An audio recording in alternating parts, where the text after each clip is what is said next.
A bloody war, a dead sheriff, a daring jailbreak so bold it became legend. Billy the Kid didn't start as the most famous outlaw of the West. He became one. This is his real story.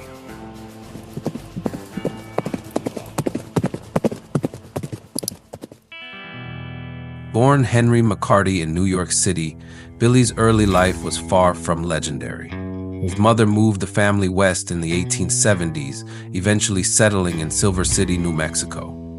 But after her death from tuberculosis in 1874, Billy, just 14, was forced to survive on his own. Initially, it was small-time crime, stealing food, clothes, anything to get by. By 16, he was already behind bars for theft. But a deadly encounter at 17 would change everything. A fight with a drunk blacksmith, Frank Cahill, ended with the blacksmith dead and Billy on the run. This was just the beginning. The Wild West was ablaze with conflict, and Billy was about to step into the thick of it.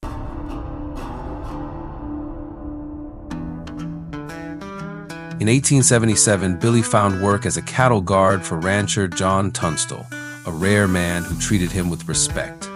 But New Mexico was a powder keg, and Tunstall's enemies, backed by corrupt lawmen, wanted him gone. On February 18, 1878, Tunstall was gunned down by a posse led by Sheriff William Brady.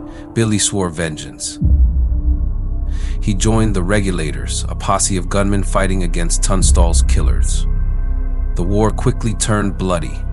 On April 1st, Billy and his men ambushed Sheriff Brady in the streets of Lincoln. Billy fired multiple rounds, killing Brady in broad daylight. Killing a sheriff made Billy a marked man, and from that moment on, the law saw him as more than just another outlaw. He was a threat. The conflict climaxed in July during the 5-day Battle of Lincoln, where Billy and the Regulators found themselves surrounded. Their ally, Alexander McSween, was killed when the house they were holed up in was set ablaze.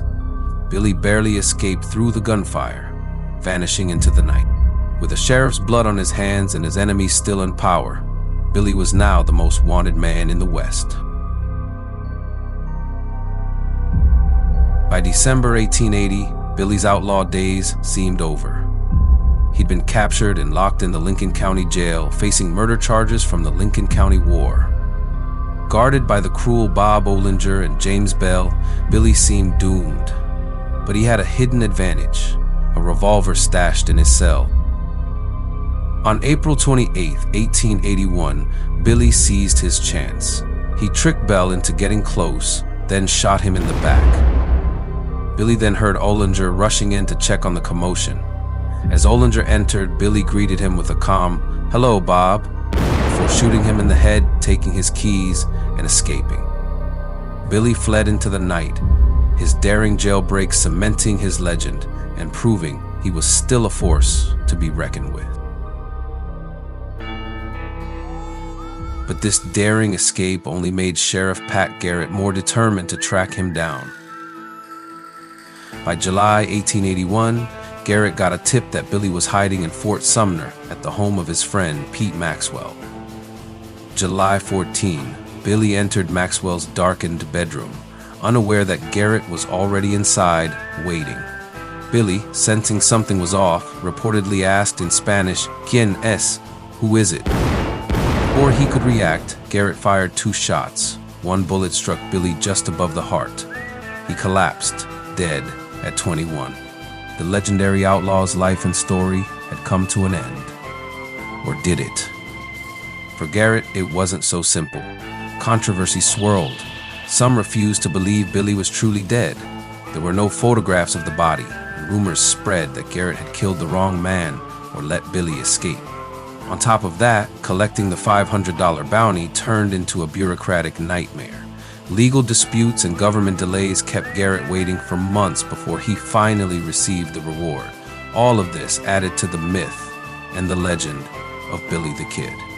In the end, Billy the Kid's life was a whirlwind of violence, survival, and defiance, and the legend surrounding his life and death only grew as time passed. But what do you think? Was Billy a product of his time, or just another lawless killer? Drop your thoughts in the comments below and don't forget to subscribe for more American Outlaws. As always, thanks for watching, and I hope you learned some.